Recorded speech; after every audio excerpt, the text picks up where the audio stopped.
Hi everyone and welcome back to another Swans cast match preview where I am joined today by Pete from the, and I got to get this right, Do Not Scratch Your Eyes Watford FC podcast. That's it. Yeah, so if you'd like to introduce yourself, Pete, and maybe you can let us know where we can see some of your content as well. Yeah, hi, Pete Remnant here from Do Not Scratch Your Eyes. I'm normally on with Justin and Carl, the three of us, kind of basically provide various nonsense and hilarity around Watford, because Watford's got a lot to do with hilarity. Probably the easiest way is go to donotScratchYourEyes.com, where we've got a website. It's got a link to all of the, oh crikey, YouTube and podcasts, and we're everywhere on everything. So go over there and have a look. Be good. If you're coming up if you're coming up next tomorrow, then say hello if you see us. Yeah, say hello. Go check out their match preview. They've done. See what they say ahead of us about us ahead of the game. See if there's anything nice. Yeah. So thanks for coming on. I know what it's like to try and manage all the socials, all the podcasts, and all these different places, and it's just everywhere, isn't it? And it's always carnage. There's lots to do. You're to talk about the football, so let's get started. Yeah, obviously, a little bit of a different pre-season for yourself in comparison to us. You're chilling in the league, I guess, at this point, just hoping for the best at the end of every season for yourselves. Maybe not the end of the season last season you wanted, and it's kind of to regroup and have another go, I guess, getting back to the promised land. Yeah, pretty much. I mean, everybody says that supporting a football team is like a roller coaster. Being a Watford fan with the Pozzo family in charge, or Gino Pozzo is our owner, is a bit like being on a roller coaster. But you then look down and you realise you're not wearing a safety belt or anything like that. So yeah, it can be a little bit odd. Last season, we had all sorts of fun and games. We had one player who's gone off to Nottingham Forest, as every other player has gone off to Nottingham Forest. It's like 3 teams, haven't they? Oh, crying out loud! Yeah, I mean, I think I'm on loan with an option to buy as well. And look at the size of me. It was Emmanuel Dennis didn't get to go to the African Cup of Nations because Nigeria didn't basically put in a request in time, and so suddenly we had all of the whole of Nigeria, and I mean literally the whole of Nigeria, crawling all over our socials, and we were told that we were having a curse placed on us for 600 years of relegation, which is quite a thing. Fortunately, that was already in line with last year's business plan, so we were relegated anyway. Having gone through our customary 3 managers. It's definitely the curse. It's definitely the curse. I think it is. I think it's the only possible explanation. If you don't ever last one season longer in the Premier League for the next, how long? 600 years? Oh, I think I could be wrong. I think at the end of that 600 years, we'll probably still be above Cardiff, so that'd be fine. Well, I'm playing to the audience there. I'm glad to hear that. Yeah, Shameless. Definitely. That would make us happy. Yeah, so we finished with Roy Hodgson. That was just soulless, joyless, awful form of relegation. We were just pleased he went. They went and got the lad Rob Edwards, 39-year-old from Forest Green Rovers, who won League Two. There was all sorts of had we kind of played some kind of jiggery pokery because of his contract being up. But anyway, he came in, and because we go through, as most football fans know, Watford go through like managers, like most people go through socks. There was a stated intention by a member of the board, the chairman and CEO, Scott Duxbury, that we were going to change our pattern of doing things. We were going to support this manager. We were going to get behind him. And everybody was like, yeah, great. Okay, that's fine, because Watford fans, most of us are kind of a little bit fed up of going, yeah, we sacked another one. Would like you want to have something to relate to your club, and whilst we've had players that you just would go, we have no natural right as Watford to see some of the players we've had playing for us. It's that's great, but you still want to have that connection to the club, to the entity, and to the people who are running it, and hoping that they are doing the right things. Anyway, 10 league games in, we started off not brilliantly, on the back of some somewhat dodgy transfer dealings, I have to say, because we had the players that we've got. We expected to lose Ismail Assar, who is incredibly rapid, fantastic player, unplayable for about 3 minutes a game.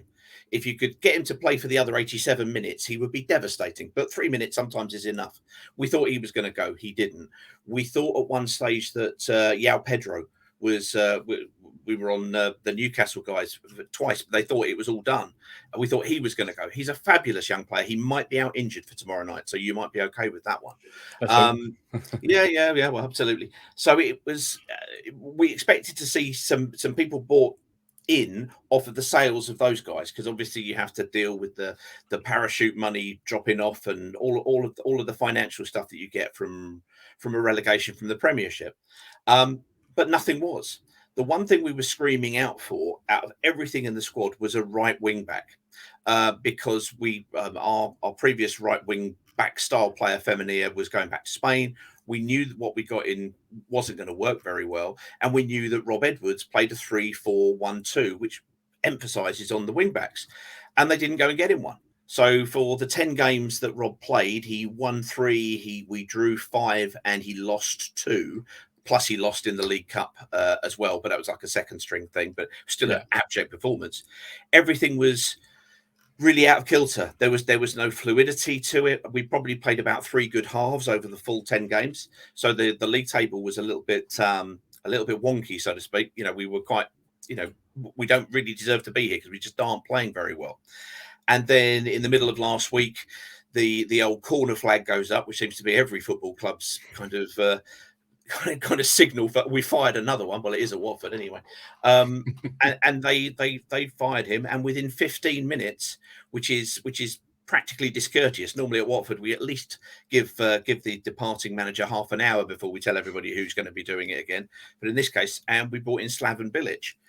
Most people have been up in arms about the fact that we treated this young manager the way we treated him, after being promised that we were going to, quote unquote, from the CEO and chairman, come hell or high water, we were going to get behind him and we were going to get, kind of support him.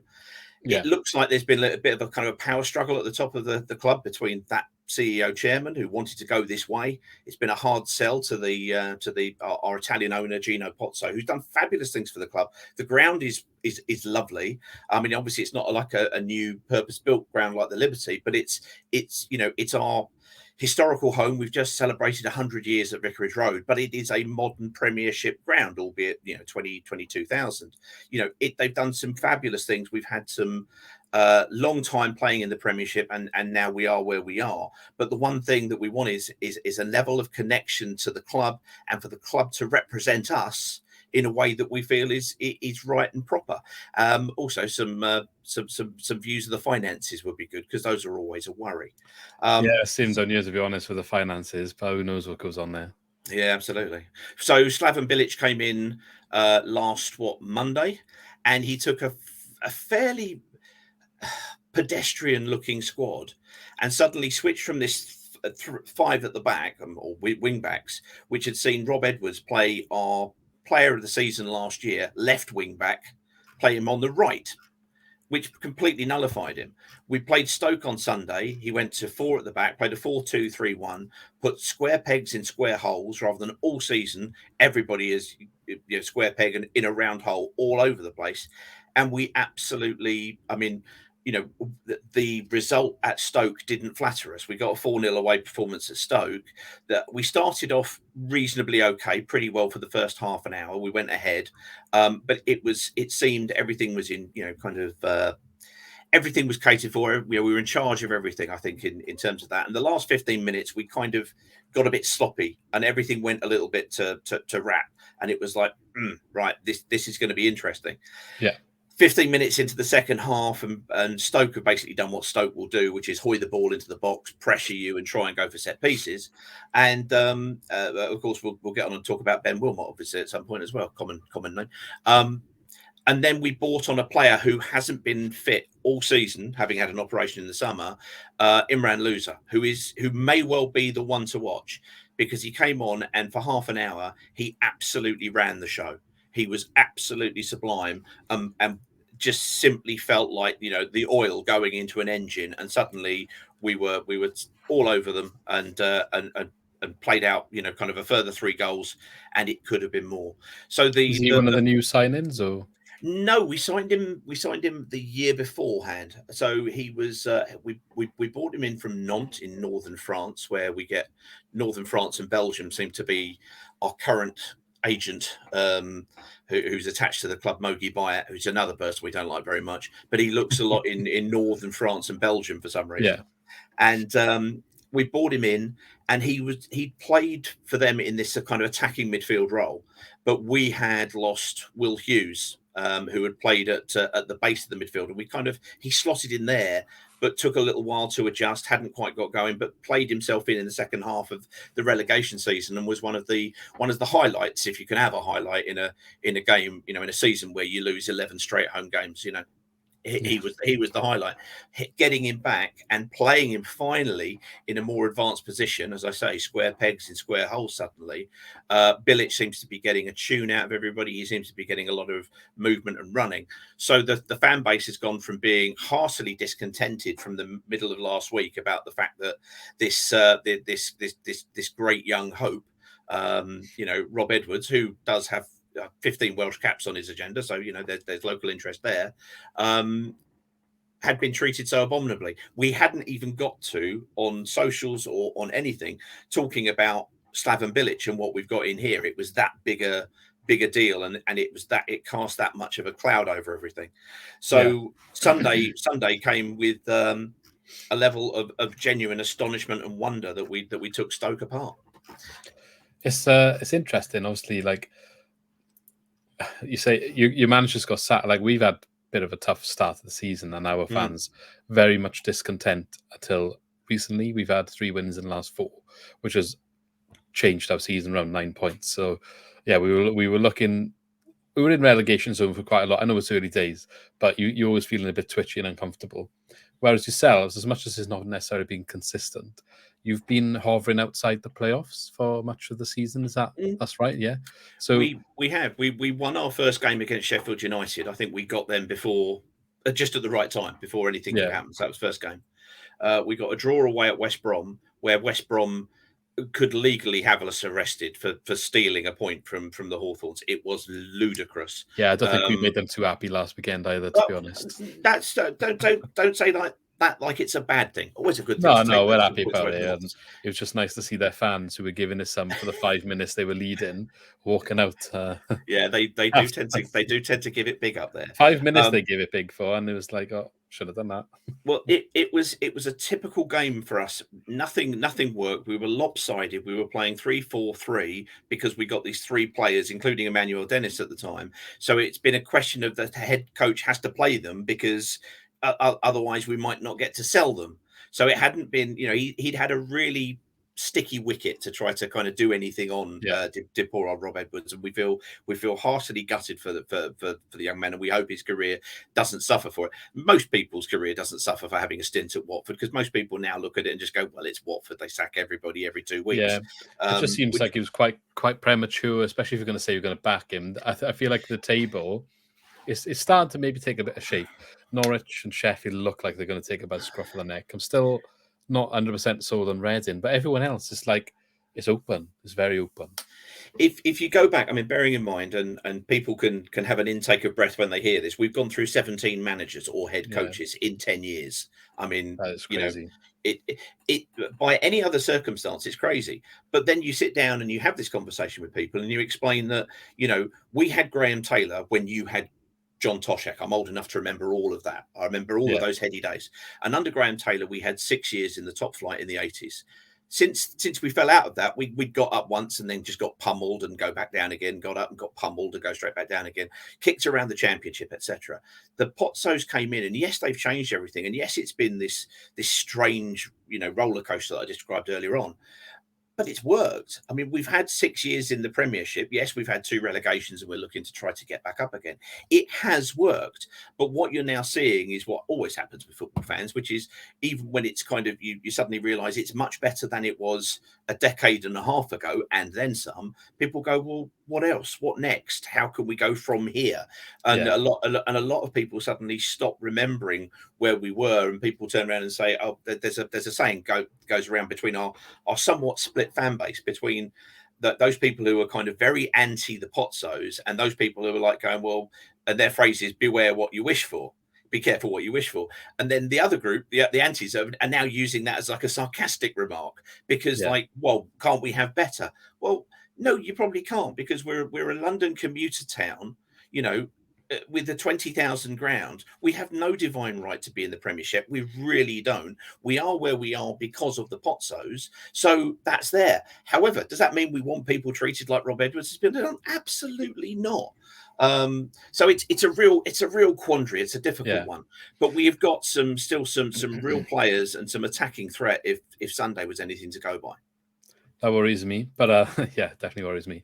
But I do understand. I think we're kind of similar in a way, not the chop and changing necessarily, but from the aspect of what is next, where is your club in terms of size?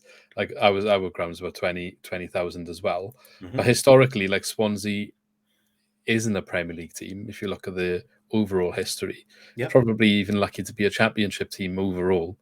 And yeah, we had a really good period in the Premier League where it was like 7-year stint in one go, and we're trying to get back up there. And a lot of recent history, remember the good times of being in the Premier League. But then if you look at a little bit further back, we're still in a good place in the Championship in comparison to a lot of our past. And it's just, where do you measure the success now? Is because of the recent success, and it hard. It's like, yeah, but we were there. We need to get back. Like, they let us down by getting relegation, and there is stuff obviously that have gone wrong, but also ultimately it could also be a lot worse, and it has been in the past. So I do understand all those different aspects. But if we turn our attention then to tomorrow night, so Wednesday night, we're recording this Tuesday. You mentioned a couple of your players. Obviously, you're saying off the bench, perhaps maybe he will start. Is it that Loser? Is that Loser? His name? Yeah. He played for half an hour, so it kind of logic dictates that they'll probably keep him on the bench, and because you don't change a winning team. But he came on and affected it so greatly, it might be better to start him for 45 minutes, see him kind of control the game, hopefully, and then kind of bring somebody on for him rather than the other way around. So we will see. Sarr is the one that worries me the most. I don't know if that's good. Like, am I right in that statement? Sarr blows hot and cold. He can be utterly devastating. He can, he destroyed. I know I'm going back to 2019, but he destroyed Andy Robertson like he wasn't there. When we beat them 3-0 and he lifted the ball over Alisson, and we kind of brought their Liverpool's unbeaten run for I don't know 140 years or whatever it was they were claiming at the time to an end, and he was simply unplayable. And that's what we know is the potential. However, the reality is that he's made of glass or made of biscuits, so he tends to come out, run around, fall over, everybody comes and picks him up, takes him off. We see lots of video of him, jumping up and down on a trampet, telling us he'll be back soon. Then Senegal have an international. They always take him out there because they never trust us to release him. They patch him together somehow and he plays. Then he comes back and he plays a couple of games and then he's off injured, and it's all rinse and repeat all over again. He is capable, of having 3 minutes of, oh my God, and that's enough to win games. The problem is if he doesn't provide those moments, which he has done, he hasn't done enough of for the last year, certainly for the last season, and this season and last season, he really hasn't turned up. But the West Brom game that I spoke about beforehand, we drew 1-1. He missed a penalty which would have seen us win, which would have been it would have been a war crime. But we only got a 1-1 because he scored from about 55 yards out. In his own half, he got it, spun and smacked it, and the keeper was it was the most seeing the goal. Yeah, it was a sublime piece of opportunism, and that's what he can be if he's on fire for it. The hope is that Slaven Bilic, having come in, seems to have galvanized these guys. Whether it's a new manager bounce or whether or not actually it's having a dirty great Croatian that you don't want to go and upset up when you see him at half time and at full time, doesn't really matter. He's getting them moving more than the really nice, lovable, affable, kind of model looks Rob Edwards that we had. They seem to be looking to play, and as I say, he's putting square pegs in square holes and functioning well. We've gone, in terms of who we have bought in, we bought in a couple of forwards who were a little bit, why have we bought them? One lad is a guy called Bio who looks like Bambi on ice, but has got 3 goals from starting probably 2 or 3 games, but mostly now he's coming on as a sub, and he got the 4th goal on Sunday. So he seems to be doing okay. He's a bit of a poacher. He doesn't really occupy anybody. But the main thing that we've had is in the last 2 games was we got in Keenan Davis, who was Yeah. at Forest last year. There's an oddity. Somebody who's no longer at Forest, who was there previously. He's managed to escape the gravitational pull that is the City ground. And he's on loan with us from Aston Villa with an option to buy. We've also got Hamza Chowdhury from Leicester, who I was astonished isn't 6'4", but he has hair that makes him look like it. We got a guy called Courtney Hawes, who hasn't played that much, but he's really solid at the back. And we're playing as a 4 at the back now, which is looking much better. We suddenly were playing that sort of up, back and through sort of football where there was a combination of passing, whereas under Rob, it was all that kind of playing around the horseshoe, from the right wing back to the centre back and across and back up the left side and back up again and keep the ball, but do nothing with it. We're suddenly looking very, very potent if the second half from Sunday can be continued. But that's a very big if. We shall see. We shall see. That sounds like us, but we have definitely improved the last couple of games. That was the first half of what we've seen of this season so far. Struggles getting forward, just keeping the ball for the sake of it, not really do much with it. Losing the ball in our own half, causing our own difficulties. Ruston Martin seems to have done some tweaks.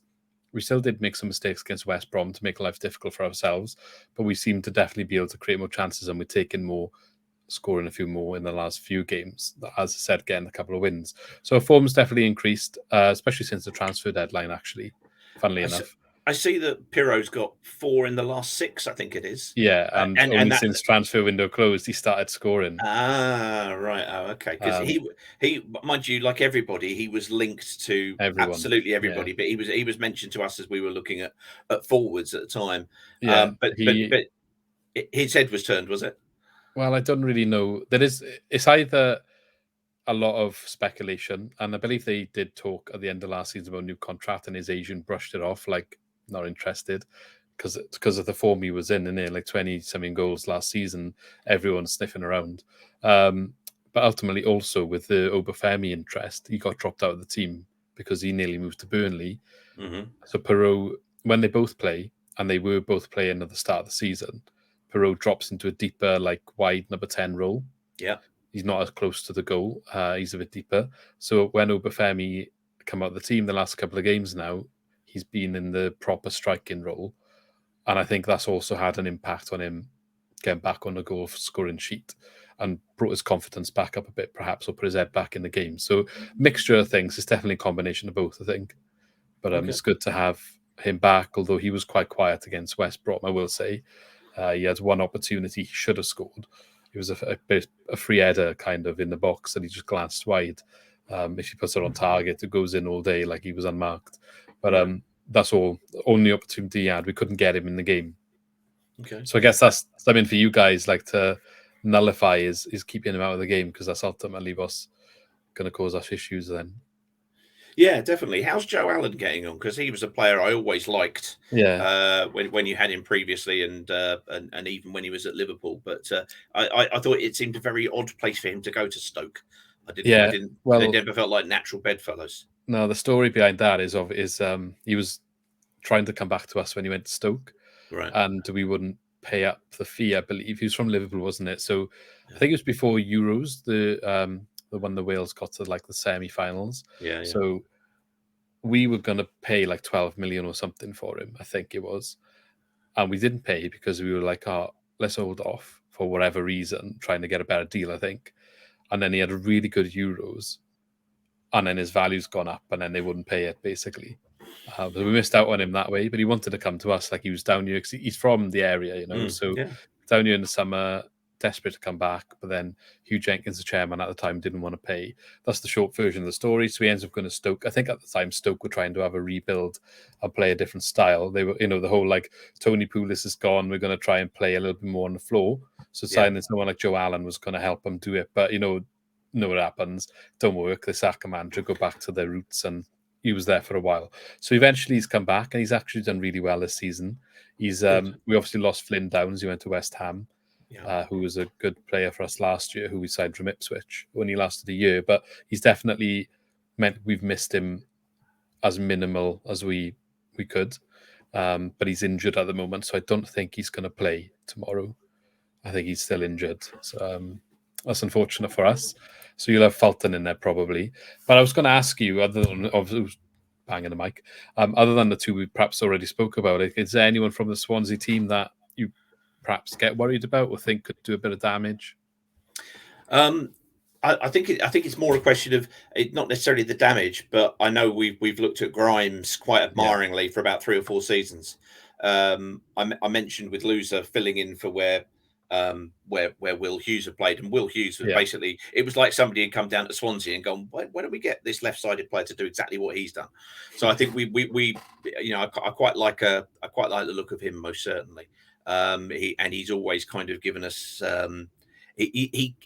he's very good at quietly controlling that area in front of your defence. That's the best way to describe it, because I think a lot of our fans, when we don't have like a best game, or even when we have a good game, a lot of what he does good just goes unnoticed. And then he makes a mistake, then it's like everyone's on him because he's like, hey, what's he done? He don't do anything.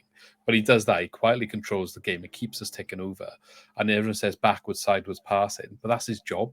Like, that is literally his job. That's what he's asked to do. So it's not, I don't see that as a criticism, because he's moving the ball around as he's been asked by the manager, and he does it very well. So, well, I know when we came down, there was a relatively famous game from us. You probably didn't really think about it too much when I think it was Jamal Lowe got 2 versus, and more importantly, he put the ball past Ben Foster, who was playing around with his GoPro at the time, and everybody loved, didn't he? Yeah, and he went, which is fair play, because the Watford fans during the pandemic went, okay, we get to see a little bit of behind the scenes, and you're creating this. Yes, it's all quite good fun when you are absolutely staring at relegation in the face from about January onwards. Seeing Ben Foster going out with his GoPro thing starts to grate a little bit, and it was that was the first time when it was like, hang on, other people are, it's almost proving like motivation for people now to go in and go, there you go, yeah. we know you're watching. And it was the start of a lot of Watford fans going, I wish he could start paying attention to the day job, Ben Foster, who at Watford, really his legacy should be untainted, but it's been tainted by his YouTube stuff, simply because people have taken against it, which is a great shame, because he's been a great servant for us. So it was also irritating because Jamal Lowe basically was playing about 8 miles that way before you went and snuffled him away, which was quite annoying. But that was certainly a game. I think the thing that I've always associated with Swansea, and I appreciate I'm going to go back here for the dawn of time, but you've always had attacking players with flair, and especially in the wide areas. And I'm thinking about the Sinclair and Dyer and Routledge, but I'm also going back and thinking about, I do go back to Alan Curtis and Tosh Hackett, etc. All of that, coming through. And the one player that we also share, but it would be great to understand how the Swans feel about him, was Danny Graham, because we bought him for 2 years and he came to us, and not a huge amount was necessarily expected, but he just turned himself into this well-meaning goal machine working unit, and suddenly he'd got like 24 goals in the season. And it was like, did he go to you from us? Is that no, he came from us to you. You went, because he'd for some reason I thought we got him from Norwich, but that's not. I remember. Originally, when we got him, Brendan Rodgers was our manager, and he'd identified him. But then, of course, he went off to Reading and then to you, and we had Danny Graham there. So how is he remembered he's remembered fondly because he was with us in our first season in the Premier League. That I remember now. We were in the Championship together. I think he was one of the top goal scorers that season. That's why we signed him, I think, and obviously Rodgers' links. But he's remembered fondly. He was the top goal scorer in our first year in the Premier League. Or was it Sinclair? It was one of them, but they worked well together. And then I think he had like half a year under Michael Laudrup, but ultimately we signed Michu and he kind of fell out of the team by then. But the first season, because even though it wasn't here that long necessarily, that was obviously an important season because it's your first time there. You got to stay in the league, and ultimately I think we finished like 12th or 14th, somewhere around mid-table, and it was a really successful season. No one expected it of us. We were favourites to go down by quite a lot, like written off from day one. And I think he's got into double figures in the Premier League. So he is definitely well thought of here. He has scored against us a few times since he left, though. So you know what that does. All fun and games. Yeah, that's fair enough. All good. Yeah. But yeah, you mentioned Flair and the wide players and stuff. We don't necessarily have that at the moment, I wouldn't say, in comparison to the players that you compared against. We don't really play wingers. We go wing backs. Ryan Yeah. Manning and Sorinola Yeah. will be there, but they're no Nathan Dyer or Wayne Routledge when it comes to Flair or Sinclair. The closest you're going to get is going to be Ollie Cooper if he starts. Now, he's someone that's come up from our youth team this season. He's had a run of games now, 5 or 6 games in the starting team, and he's just kept his position, which is a bit of a surprise, but a good surprise. Like, we all backed him, wanted to see more of him, wanted him to get stuck into the first team, have more opportunities. He got given a start, and he hasn't looked back, and it's been really good. And it's also like corresponded with our upturn in form. A bit of like raw talent, if you like, from the youth team who, when some people haven't been doing it, has come on and shown perhaps a little bit more effort goes a long way, if you like. Coming from the academy and that drive to want to be in the first team. So he's one for you to perhaps watch if he does start, is Ollie Cooper. He was a bit quiet against West Brom, but he still runs his socks off and he's done really well. So he's the tricky forward midfield player who's going to perhaps create stuff. So yeah, I hope he has a good game. Okay, how do you see this game going then? In like under Bilic now, were you going to set up like it's going to be different perhaps to most of your season so far? And how do you think you're going to attack us? Because I feel like we're going to have a tough job on our hands. I think we'll definitely retain the 4-2-3-1. Bilic has come out and said, of course I did, because I'm putting players where they're most comfortable. I'm putting the best players definitely where they're most comfortable. Yeah. We're still we're playing out from the back, which normally is horrendous to watch in terms of Is that a Bilic type of thing? I thought he was more. Well, what he does is that he plays out. He wanted, he was kind of, when people were hoofing it, he was coming out and having a right old go at them, which was lovely to see. And he was saying, no, what he wants to do is this up, back, and through. So that we've got Keenan Davis, who is kind of 6'3" of underrated at Villa genius. To be honest with you, he's come in, and in the last 2 games, we'd got him in at the start of the season, but he was ill and then injured, and he's finally getting to play. His last 2 games have been full games. He scored in both, and he holds the ball, and his movement is excellent. And so, as the player who's at that head of that 4-2-3-1, he's got the likes of Sarr bombing off of him. He's got Ken Sema, who is sometimes a bit underappreciated. He's one of those players who's too good for the Championship, nowhere near good enough for the Premiership, if you know what I mean. He fits into that horrible kind of void. And then you've got maybe. Maybe not now, maybe not this season, but yeah. Either we have Loser or we have this little Colombian 18-year-old lad who's tiny. I mean, he looks like a 12-year-old's just got his wish to play for his local team, but he's got an unbelievable left foot and a great lad's good. Yasser Asprilla from Colombia, no relation to Faustino. But suddenly you've got options bombing on and moving forward, and you've got 4 players who are going to absolutely go at you. And the fullbacks we've on the right hand side, we've got the lad we got from Villarreal, who's 31. Gaspar, that's decent for the Championship, I thought. The problem has been is that he had easily his best game on Sunday, because everybody did, because he was playing at right back rather than right wing back. He's 31 and he is to sprinting what I am to sprinting. So that's not his game. He's not a wing back. So playing him in the right back role meant that they could play it short at the back, and then he's got the quality to play it into somebody like Davis or into Sarr, etc., into feet, lay it back and play it forward and play it through. So we've got enough pace in that forward line, especially if you also add in Yao Pedro. We also can add in Courtney Hawes, who is again 6'3" worth. I mean, he is a unit. But also got a very good passing ability. We haven't seen him yet under Slaven Bilic, so we'll see how that goes. But so in terms of how we think it'll go, if we carry on from Sunday and they take some of that confidence, then I think you're going to have a real game on your hands. No disrespect intended. It's a question of which Watford turn up, because if it was last week's and before, you could comfortably be coming up to get a point, if not potentially steal a draw. Sunderland should have really got a win when they came to us, even though we'd led twice, because we've got a glass chin at the back. But under Bilic, as I say, I think people are slightly more, no, I'm going to put my head in there. I'm going to put my body on the line, because I don't want to walk in and see Mr. Bilic having a go at me, because I'd be more intimidated by him than I would be by Rob Edwards, certainly. I predict that we'll probably get a 2 or a 3-1 win. if things click as they did on Sunday. I would say I'm not expecting a win from this match, and it would be a good result if we can get a point. But it wouldn't also shock me to see us go down 2 or 3-1, to be honest, especially if you're having this bounce with the players.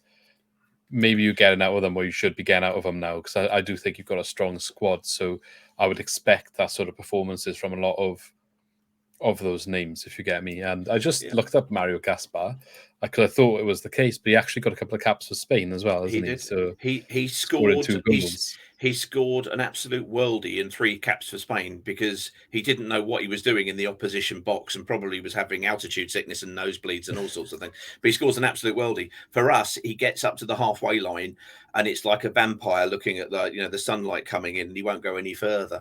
Yeah. But that's fine because he's put him into this shape where he can do that. Down the left side, we have a left back who was playing like a left wing back, Hassan Kamara. So if you get us at any point, it might be using our strength down the left-hand side against us because he bombs on. He really does bomb on. If we've got Courtney Howes, who's a naturally left-sided centre back, that might help compensate for it. And also, I wouldn't want to try and run past Courtney Howes, even though he's a nice bloke, because he'd kill you. But he'll be really good. But if you can maybe get in and have a go, and have a battle of the wing backs versus the full backs, that might be interesting. Yeah. So I think it'd be tough for us. I completely agree. It's going to be hard, but we'll see. We've pulled the form together. West Brom, I know they're down the bottom somewhere, but they've also got a strong team. We've done a good result against them. Same likewise for us. Our wing backs will perhaps be the area you could look to exploit. Soranola, our right wing back. While I was watching him against West Brom, definitely got caught out of position a lot. West Brom realised that and sent everything down his side. Most of the opportunities coming down his side because his positioning, he's all right going forward. He can put a good cross in, but it seems his defensive positioning is a definite weakness for us. The other thing is putting the pressure on us when we got the ball and making us lose the ball an hour and a half on a transition because we don't transition well to losing the ball when we're not expecting to lose the ball. So you'll have an immediate opportunity if you can be direct. That's where our biggest weaknesses come under Russell Martin. But it'll be interesting. The last thing I wanted to ask was about Ben Hamer. Obviously, you've got him in the summer on a free from us. Yep. Have you seen anything of him? I saw he's not necessarily on a bench or starting in the last game. No, he's very much come in, I think, as the number 3. He has had a few kind of opportunities to be on the bench, more because of this homegrown players piece.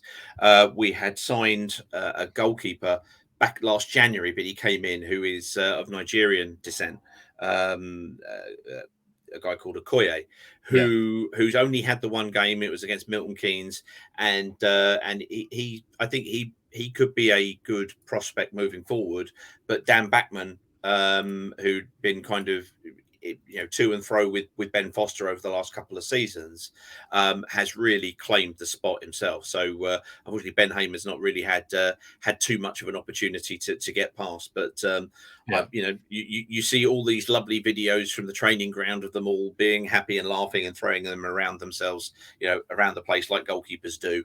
And we'll see. Last thing, just on tomorrow, there would be nothing more Watfordy than to go and beat Stoke 4-0 and then roll over tomorrow. There's always that option with us. We're just hoping that Bilic gives us that solidity. So we'll see what happens. But obviously for our sake, I hope that is the case. But I can't. I'm not. It's Watford. There's every chance. I'm not holding my breath. We'll see what happens. Hopefully, they get a chance to find a good. You should be able to watch it on the midweek. Usually, even if you buy the stream or whatever these days. But Ben Hamer, last thing on him, for him to go third choice, like he didn't want to sign a new contract to be number 2 on the bench. So I wonder if he's struggling with that or mentally or whatever. But weird one. Yeah, very possibly. But I mean, we've still got the fact that also here we're all kind of chasing after the same thing, which is try to get up to the Premiership. And clearly we want to do that because we've got commercial reasons why, we've got an operating base of still. A kind of a Premiership ground, but it's still the money on you guys with the parachute payments as well. That's generally the favourites of the league. Always goes that way, doesn't it? So and we did it last time, but we'll see whether or not Bilic is able to do it for us again. Yeah, well, look, good luck for the rest of your season after tomorrow, but obviously not too much good luck tomorrow, in the nicest way possible. Of course. And we'll see we'll see what happens. And then obviously we spoke earlier, maybe we can catch up again on the reverse fixture. I know this was a bit last minute, but thanks for joining me.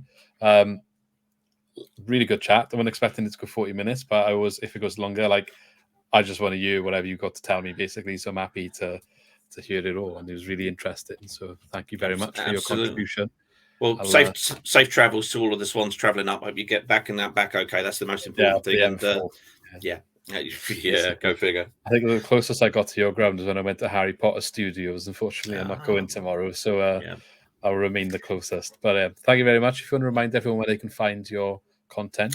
Yeah, come to, I mean, obviously we're all over the place on Twitter, etc. But the best place as a hub is just go to do-not-scratch-your-eyes.com, which is a website. There's lots of stupid things there. We'll be doing a Twitter Spaces live after the game. We do like a phone in where all the fans ring in and let us know if any Swans are on their way back down the M4 and want to ring in and crow if you've got a win or say what you think on the way back. You're more than welcome, and just find us on Twitter it's at DNSYE_podcast.